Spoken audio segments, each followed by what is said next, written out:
everybody, welcome back to my channel. So, itchy nose. Okay, so today's video is going to be something really different. So I've literally spent most of yesterday and some of today looking up stuff about Judy Garland because I watched a video on TikTok about the Wizard of Oz and just how she was treated. So it made me think, like, that's just one movie she did. I didn't know much about her beforehand, and I still feel like I don't know much because it's just so hey, she went through so much. So I'm gonna go through a bit of her life and kind of how she was treated as a child actor and just some of the struggles she had in her life and how so many things had like a ripple effect in her life. So if you want to find out more, please continue watching. I'm also going to be doing my makeup while I do it. I won't be talking about any of the products or anything. I'll just have them all listed below and links if I can find them. Also, one nail right before I started. I spent like 2 hours yesterday doing my nails, and then one falls off and I don't know where it is to even like just pop it back on. But anyway, we'll get the show on the road, and yeah, don't forget to like, comment and subscribe to my channel, and let's get into this. So I've never done a video like this before, and when I watch other videos of people talking about things, it looks like they're kind of reading off like a script.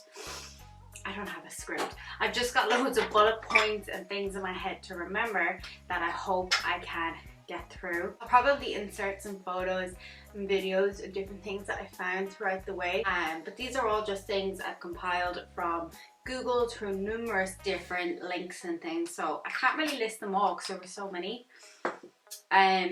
So all this information I basically got off Google, and I'm just going with it. Judy Garland was born in 1922. It's actually 100 years ago today. And she started acting when she was 2 years old. And through reading it, I feel so sorry for her, that everything she's kind of gone through, it just seems like there was no one there to protect her. So we're going to start off with like her childhood with her mom. But speaking of like a childhood, she didn't really have a childhood because she like started performing at 2 years old. I mean, that's so young. And I mean, now there's like more rules and regulations put in place. So if you're like a 2 years old performing, there will be certain rules put in place.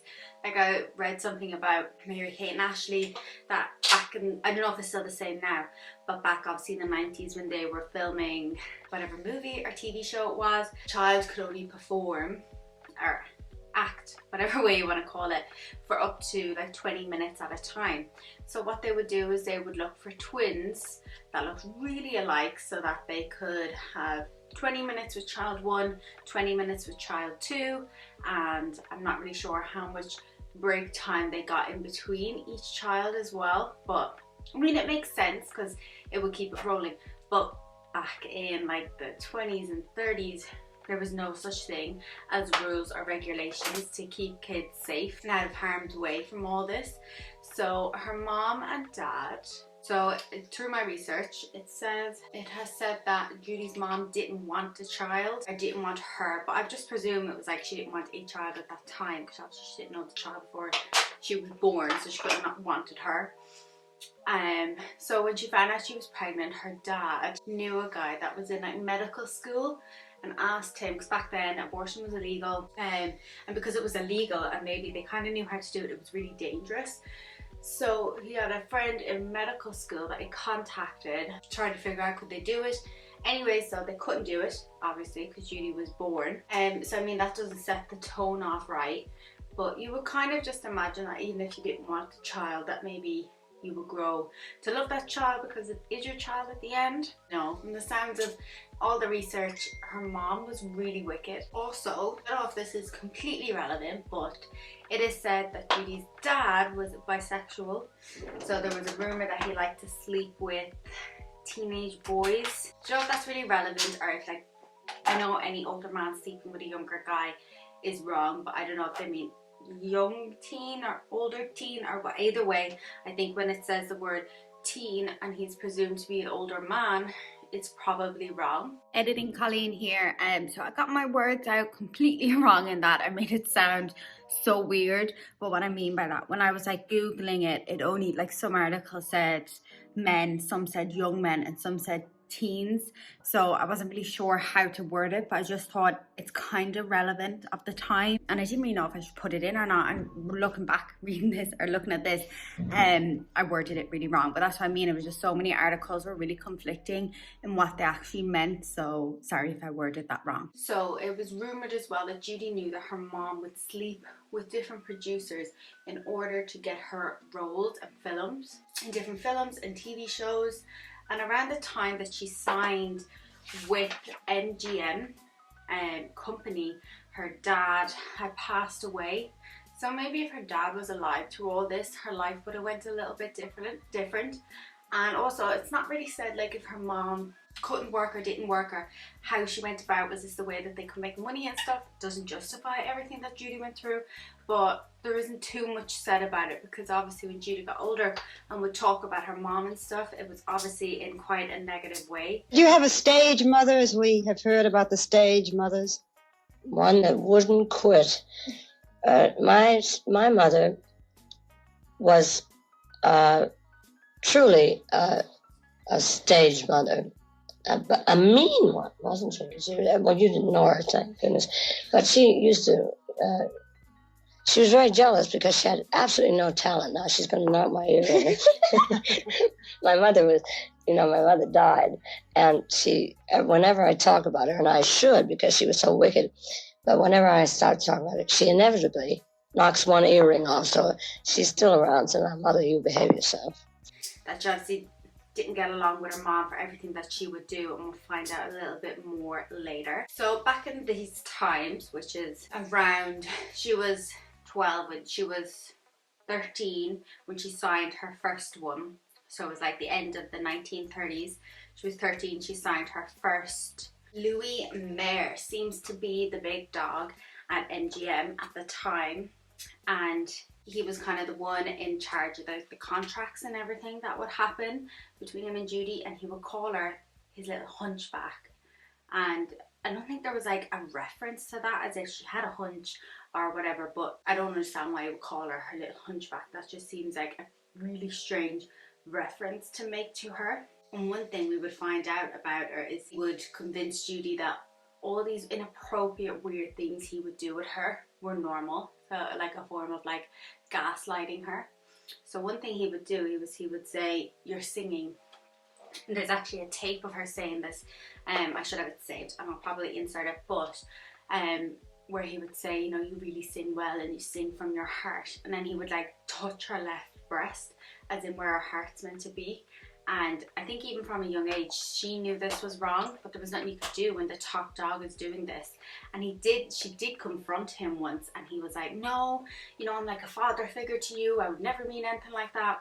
And I guess him knowing that her dad passed away when she was so young, and he's probably like the next father figure in her life, that he would just gaslight her into saying, "No, of course I don't mean it like that because I'm like a dad to you. Why would you take it like that, blah, blah, blah." So it didn't really matter if she went to confront him or not, because he would just turn her against the whole idea of it being inappropriate and just turn it back on her that she's having bad thoughts about it and things, when clearly that's not right.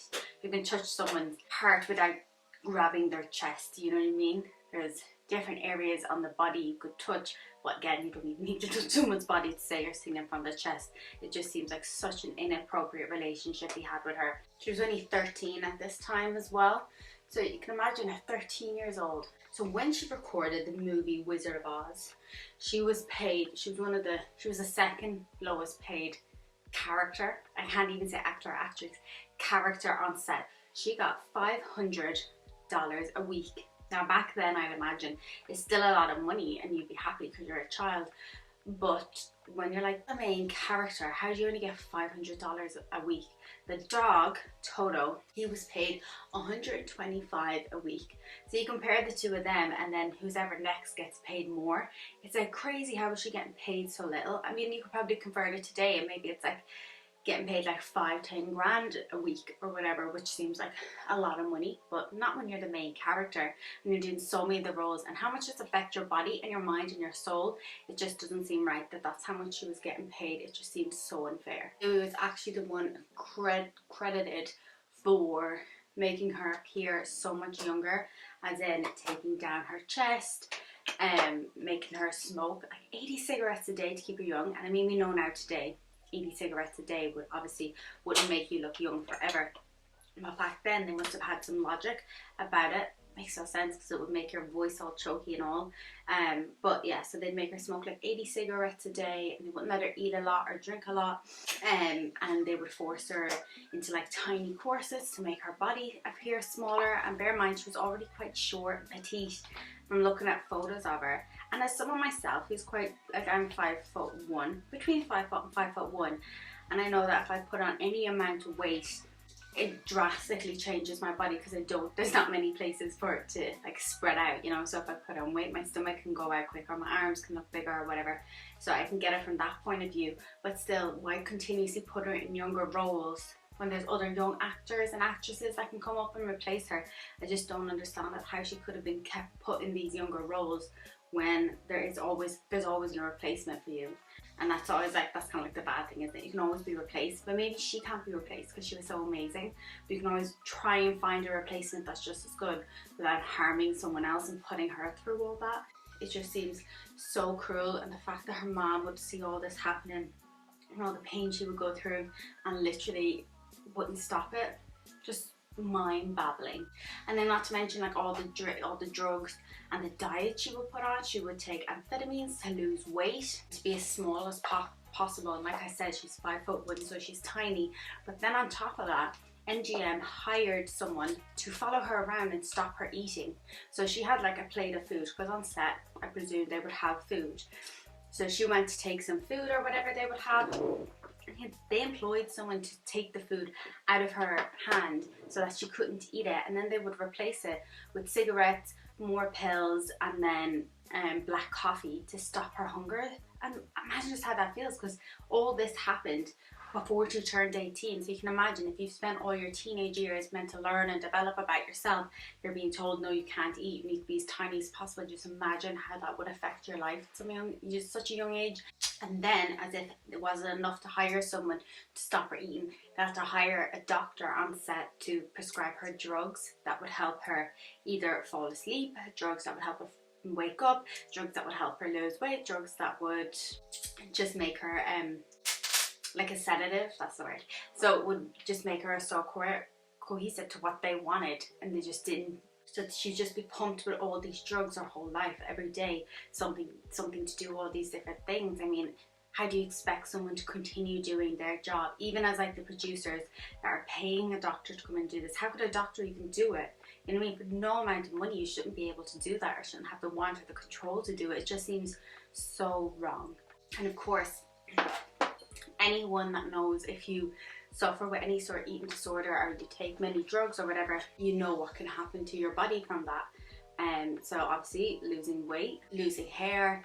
I mean, it doesn't mention this in any of the things, but just from all that you can imagine, like, did she even get a period would be a question. I mean, I know she has kids, so obviously we know how that affect her period, how did it affect just her day-to-day living, just the struggle she must have had being so thin and small and losing weight all the time, and everyone just telling her that's the way it's meant to be, because then they make her lose weight and put a corset on to make her look even smaller. As you're getting older, once you're 18, you can no longer look like a 13 years old.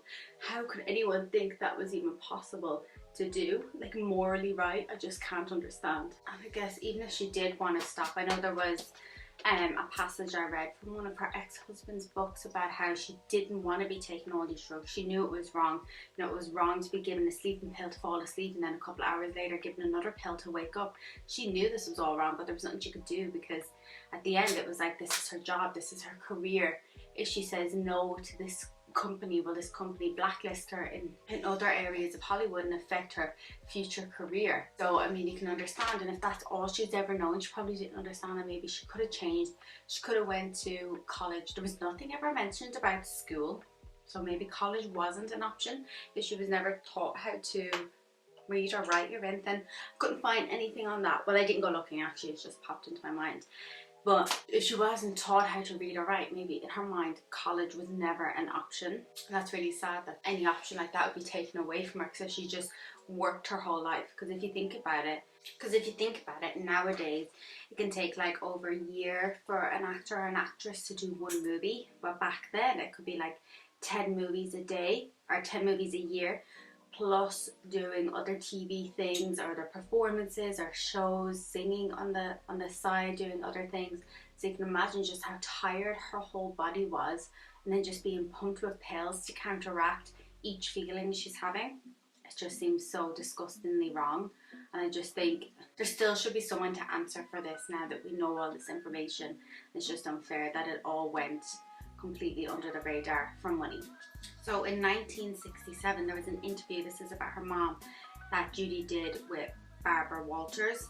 And what she said about her mom is her mom would be on the wing, I presume on the studio set, on the wings, and when she would go on the set, and then when she would go tell her mom, I'm feeling tired, I feel sick, or you know, I don't want to be here anymore, her mom would say, you get out and sing, or I'll wrap you around the bedpost and break you off short.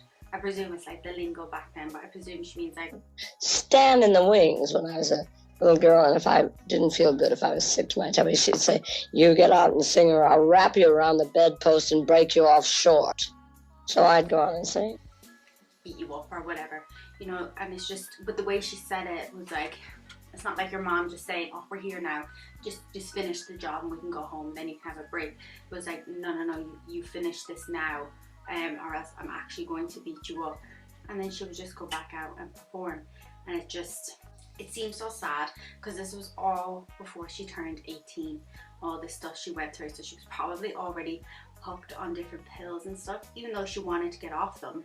And imagine there will come just a point where you just get used to the fact that you probably won't be allowed off them anytime soon, and you just have to keep rolling with whatever the producers and the managers and the owners of the company want for you. And it's just really sad.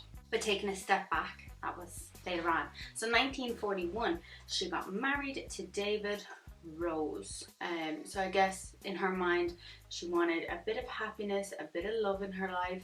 And let me know in the comments how I'm doing so far with this, because I feel like I wrote down a little too much and I probably should have read over this a little bit before I started. But I've been wanting to do this for months on different people, so I just wanted to start it. So just let me know in the comments below how I'm doing.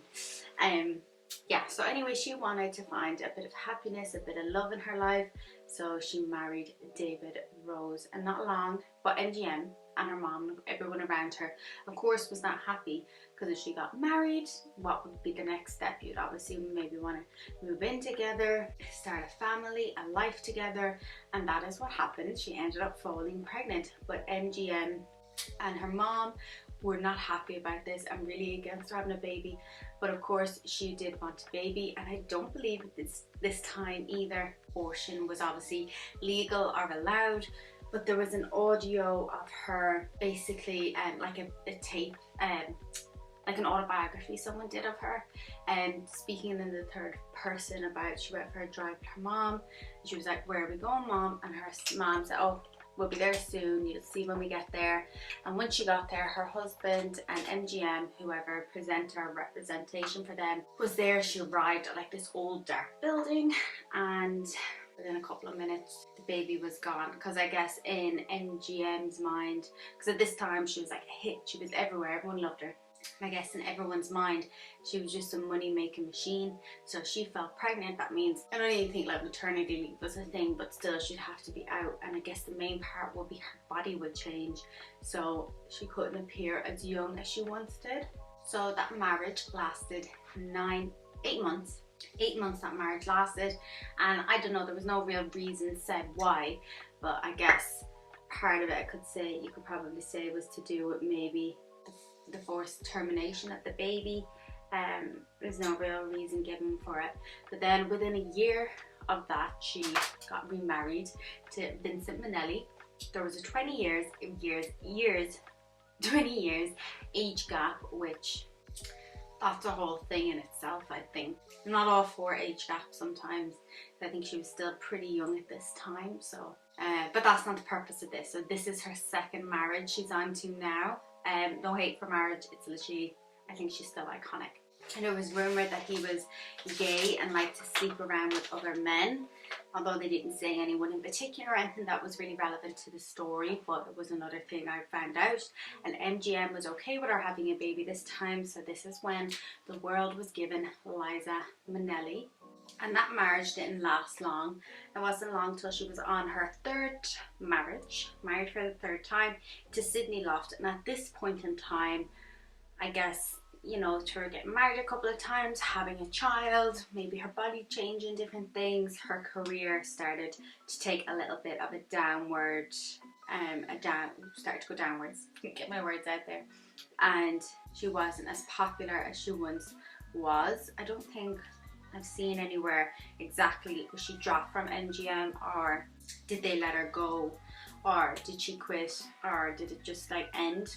I don't think I found that actually in my research now that I'm doing it.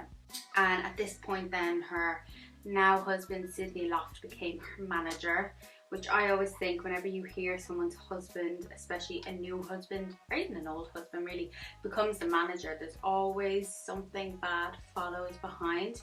But at this time they made the movie A Star Is Born, and it was a really big hit at the time. Everyone loved it, and she was actually nominated for an Academy Award but lost out to Grace Kelly.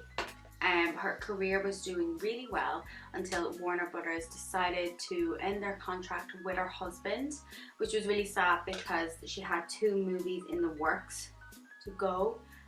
We don't really know why they dropped the husband, but they did drop him, and along with these 2 other movies.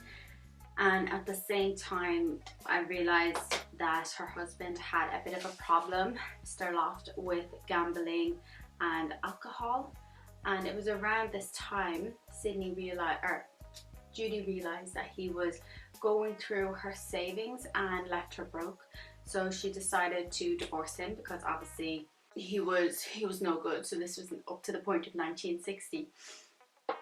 So when she realised that he was obviously burning through all her savings and leaving her without any money, she divorced him, and she moved on to her 4th husband, Mark Harron.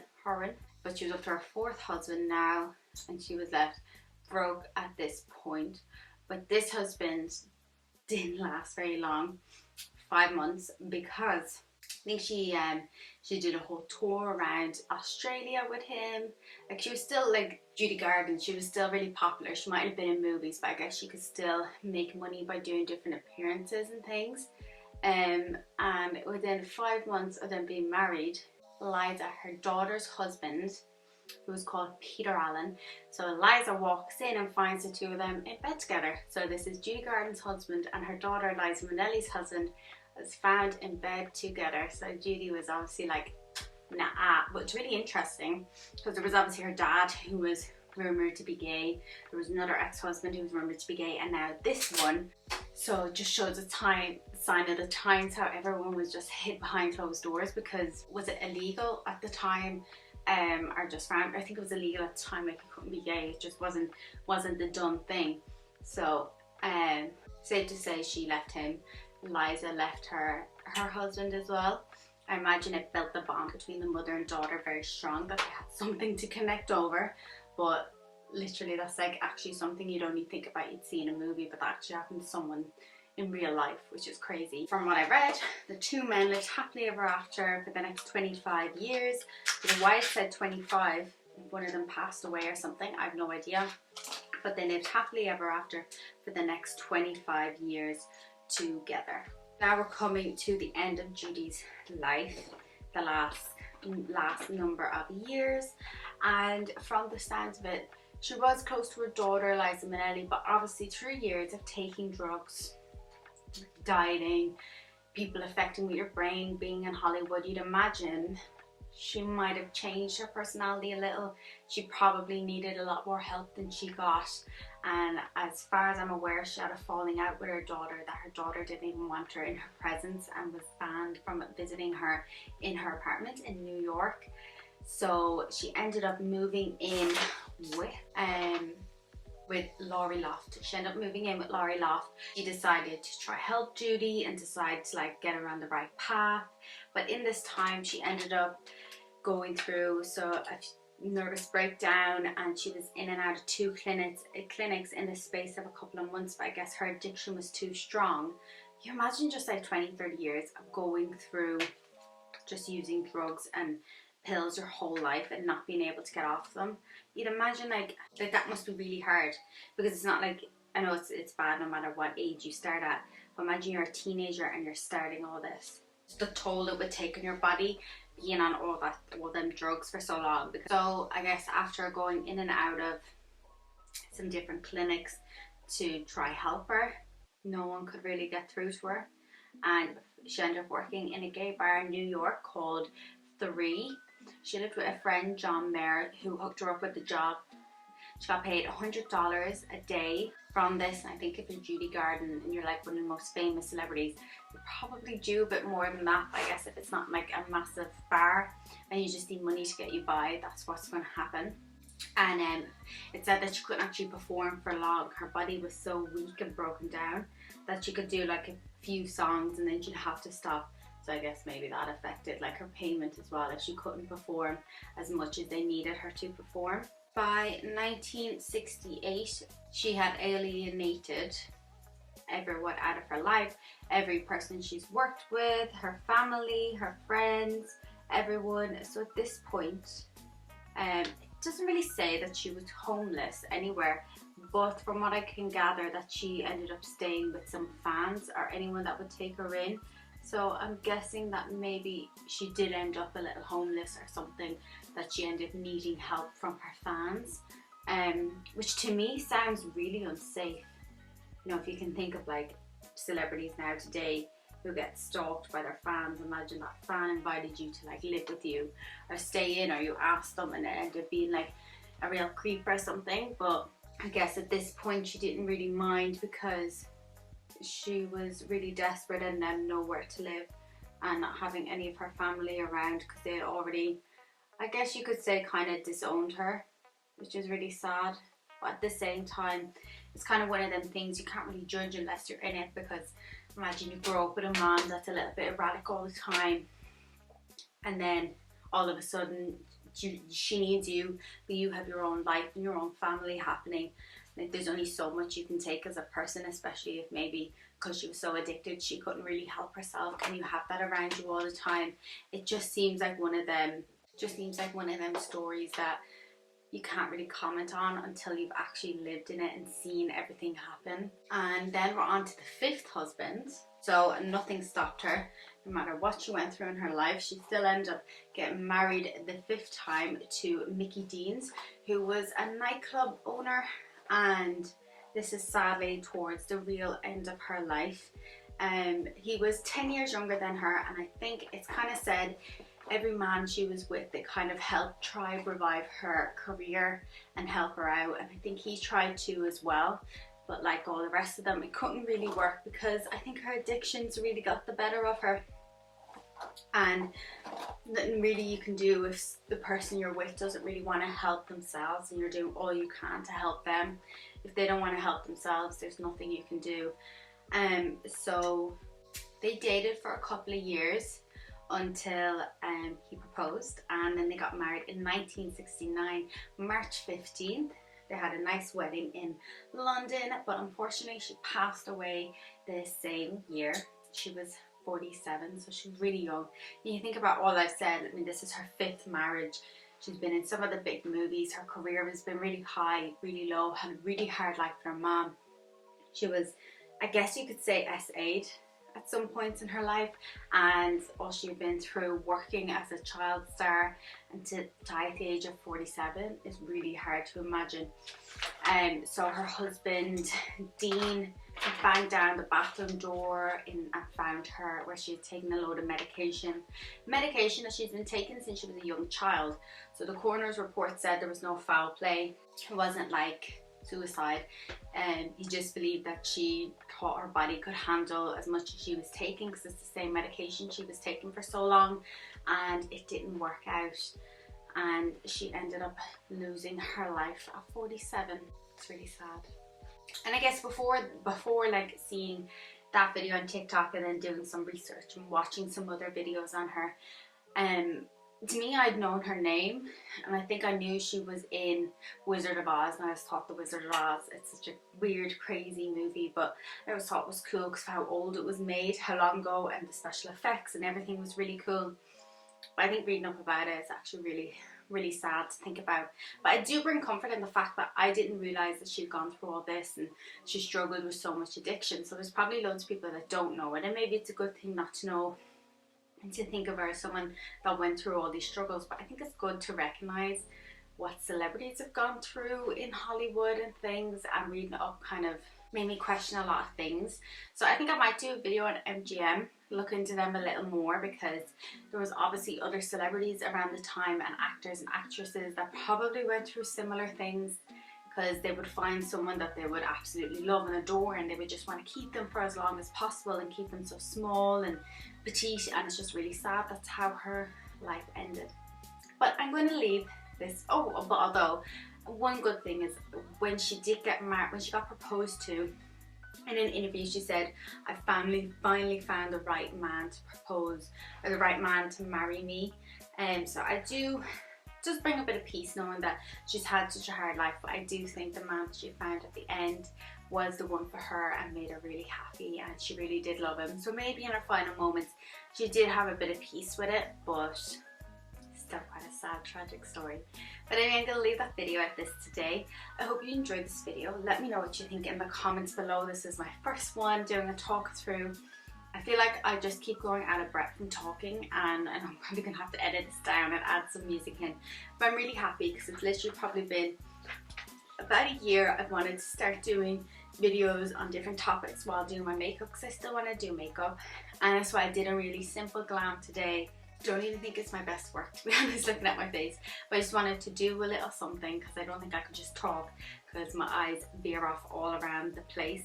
So anyway, if you like this video, please don't forget to like, comment and subscribe, and I'll see you in my next video.